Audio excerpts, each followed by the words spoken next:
গত বছর বর্ষায় সীসামারা নদীর বাঁধ ভেঙে বিপত্তি, ভেসে যায় নদী পাড়ের বিস্তীর্ণ এলাকা। এবার সেই বাঁধই সারানোর কাজ শুরু। ৩৪০ মিটার নদী বাঁধের জন্য ১,৯ লক্ষ টাকা বরাদ্দ করেছে সেচ দফতর।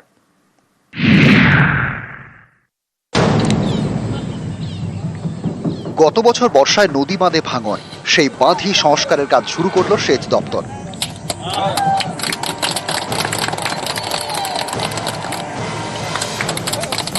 আলিপুরদুয়ার শালকুমার ১ নম্বর পঞ্চায়েত, এখান দিয়ে বয়ে গিয়েছে সীসামারা নদী।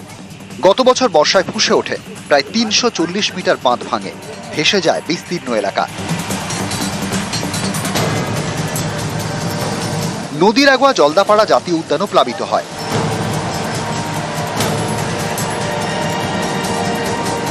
এক বছরের মধ্যে নদী বাঁধ সারাতে উদ্যোগ নেয় সেচ দপ্তর। ৩৪০ মিটার বাঁধের জন্য বরাদ্দ করা হয় ১,৯ লক্ষ টাকা। টাকা বরাদ্দ হয়েছে আগে, এবার কাজ শুরু। রবিবার ভার্চুয়ালি বাঁধ সারানোর কাজের উদ্বোধন করেন সেচ মন্ত্রী মানস ভূঁইয়া।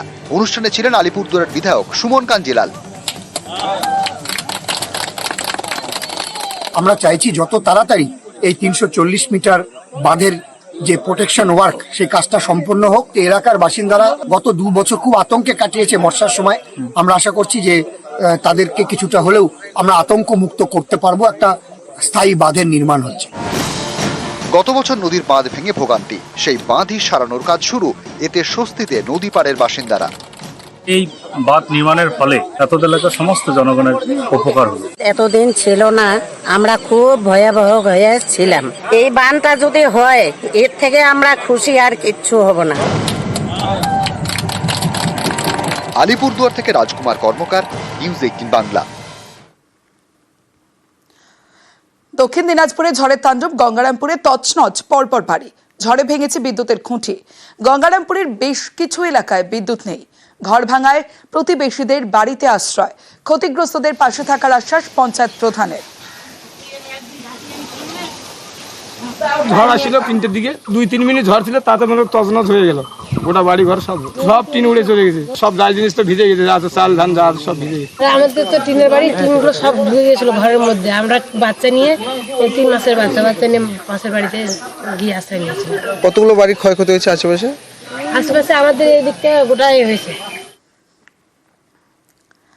এবার যে ছবি আপনাদের দেখাবো তা দেখলে মন ভালো হবে আপনারও। পূর্ব সিকিমের ছবিটা দেখুন, শুধু বরফ আর বরফ। যেদিকে চোখ যাবে সেদিকেই সাদা বরফের চাদর। বরফ মোড়া নাথুলা, যত দূর চোখ যাবে বরফ আর বরফ। উচ্ছ্বাস পর্যটকদের মধ্যে। এই সময় যারা সিকিমে ঘুরতে গিয়েছেন, এই বরফ দেখেই উচ্ছ্বসিত তারা।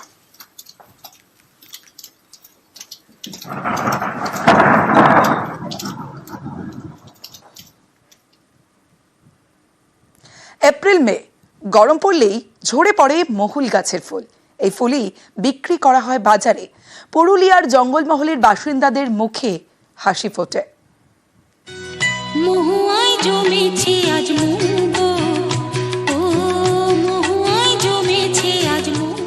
এটা মহুল গাছ। এ গাছে ফুল ফোটে। এই ফুল থেকে যে পানীয় তৈরি হয় তাকেই বলে মহুয়া, যা নেশা ধরায়।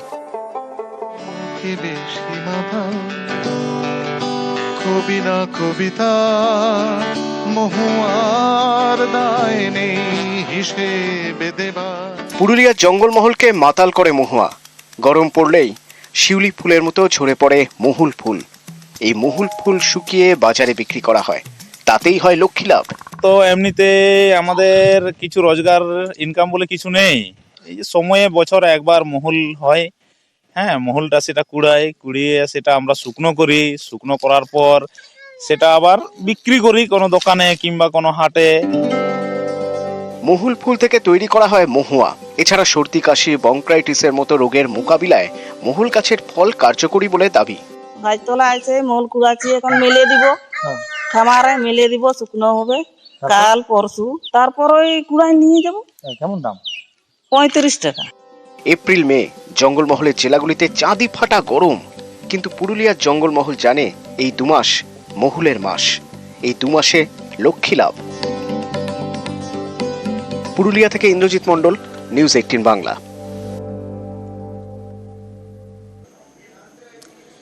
2011 সালে বাঘের হানায় মৃত্যু হয়েছিল মৎস্যজীবীর।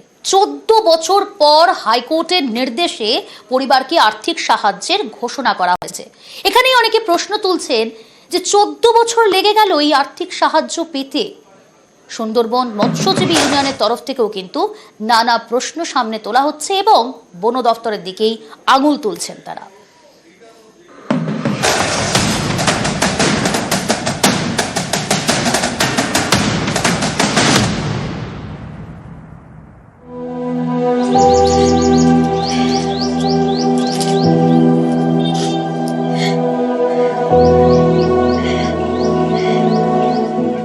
নিরাপদ মণ্ডল সুন্দরবনের মৎস্যজীবী, মাছ ধরতে গিয়ে বাঘের হানায় প্রাণ যায়। 2011 সাল, আর এটা 2025।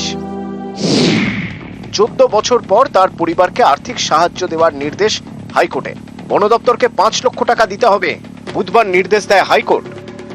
মহামান্য বিচারপতি অমৃতা সিনহা তার রায়ে বলেছেন 5 লক্ষ টাকা ক্ষতিপূরণ দিতে হবে 8 সপ্তাহের মধ্যে। এটা দেবে আপনার field director, Sundarban reserve authority, chief conservator of forest, department of forest.